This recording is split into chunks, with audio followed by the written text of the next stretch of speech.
Hello friends, সবাইকে welcome জানাই নতুন একটি ভিডিওতে।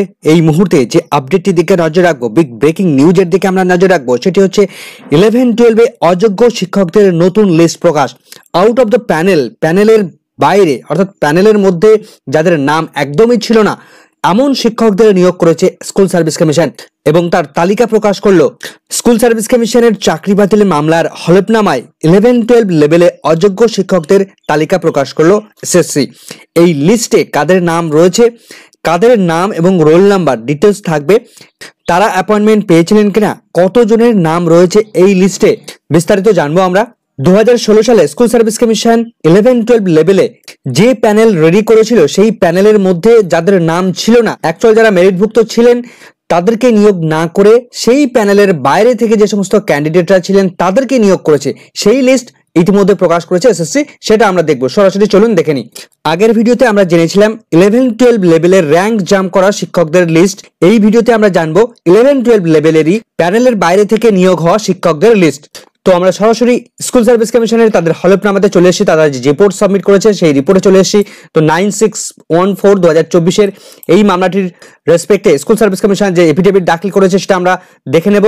নোটারি করে তারা যে রিপোর্ট সাবমিট করেছে সেই রিপোর্টটা সরাসরি আমরা দেখব এবং কাদের নাম রয়েছে সরাসরি দেখে নিই। চলুন, তো আমরা সরাসরি চলে এসেছি সেই লিস্টে, 11-12 এর লিস্টে। তো দেখতে পাচ্ছি আমরা যে 11-12 candidates who are prima facie out of the panel, অর্থাৎ প্যানেলের বাইরে থেকে যাদেরকে নিয়োগ করেছে এসএসসি, অ্যাকচুয়াল মেরিট লিস্টের মধ্যে ইনক্লুডেড ছিল না, নামই ছিল না প্যানেলের মধ্যে, অথচ তাদেরকে নিয়োগ করেছে এসএসসি। তো প্রথমে আমরা দেখতে পাচ্ছি তার সিরিয়াল নাম্বার রয়েছে, এখানে তাদের রোল নাম্বার রয়েছে, প্রত্যেক ক্যান্ডিডেটের ধরে ধরে তাদের রোল নাম্বার রয়েছে এবং এখানে তাদের নাম রয়েছে।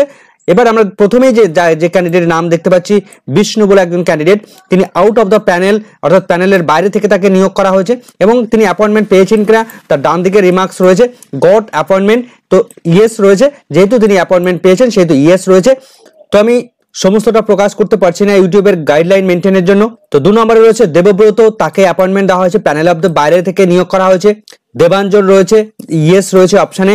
মেহবুব, ইয়েস, দুটো অপশানে ইয়েস রয়েছে। মলয় রয়েছে, দুটো অপশানে ইয়েস রয়েছে, তাদেরকে অ্যাপয়েন্টমেন্ট দেওয়া হয়েছে। এমডি দিয়ে নাম রয়েছে একজনের, এমডি দিয়ে পরপর 3-4 জনের নাম রয়েছে।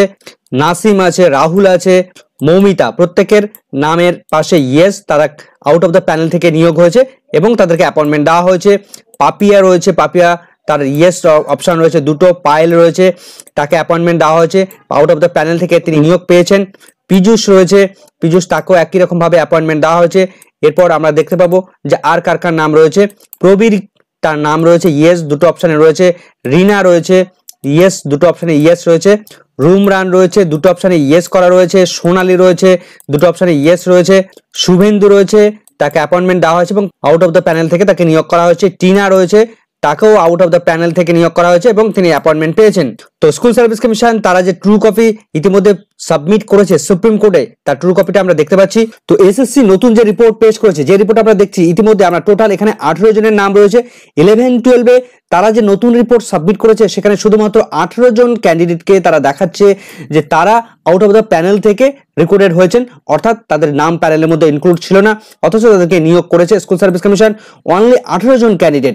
কিন্তু এর পূর্বে আমরা দেখেছি স্কুল সার্ভিস কমিশন তখন এরা যখন হাইকোর্ট থেকে শুরু করে হাইকোর্টে যে হলফনামা দাখিল করেছিল, বিভিন্ন সময় 2-3টি তারা এফিডেভিট দাখিল করেছিল। সেই এফিডেভিটগুলোর মধ্যে আমরা যদি দেখি তাহলে দেখতে পাবো প্যানেলের বাইরে থেকে বহু সংখ্যক ক্যান্ডিডেট তাদেরকে চাকরি দিয়েছিল এবং তার লিস্ট সেখানে প্রকাশ পেয়েছিল, অথচ সেই তালিকা ইতিমধ্যেই অনেকটা কমে এসে মাত্র 18 জন গিয়ে দাঁড়ালো। তো কেন কমে এলো তার সঠিক এক্সপ্লেনেশন কিন্তু সুপ্রিম কোর্টে দিতে হবে এই স্কুল সার্ভিস কমিশনকে, কেননা যারা বঞ্চিত হয়েছেন তারা কিন্তু এই বিষয়টাকে তুলে ধরবেন যে আগের এফিডেভিটে তারা কতজনের নাম দিয়েছিল এবং বর্তমান এফিডেভিটে তারা 18 জনের নাম দিয়েছে, সেই তথ্য কিন্তু তারা তুলে ধরবে। তো এর সঠিক কারণ স্কুল সার্ভিস কমিশনকে যথার্থভাবে এক্সপ্লেনেশন দিতে হবে। আর যদি সেই অ্যানালাইসিসটা বা সেই এক্সপ্লেনেশনটা যথার্থ না হয়, যদি কোনো রকম ভাবে প্রবলেম থেকে যায়, তাহলে কিন্তু যোগ্য যারা রয়েছে তারাও কিন্তু একই রকম ভাবে প্রবলেমে পড়ার সম্ভাবনা এসে যাবে।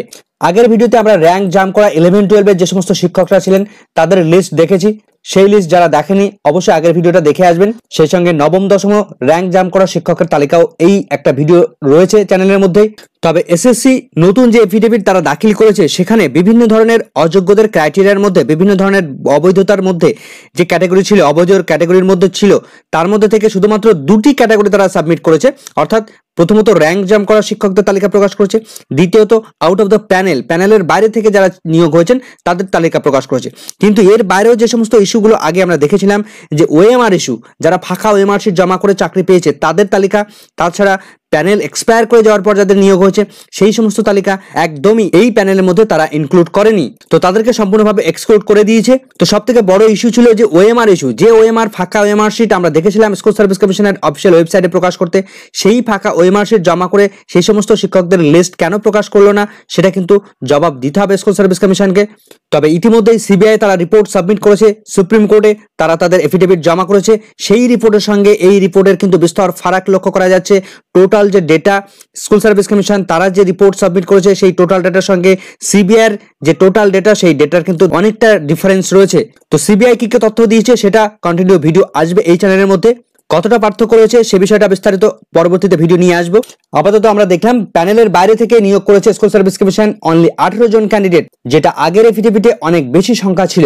তো সম্পূর্ণ এফিডেভিটটা রয়েছে, তার মধ্যে কি কি তথ্য রয়েছে টোটালটাই প্রকাশ করব।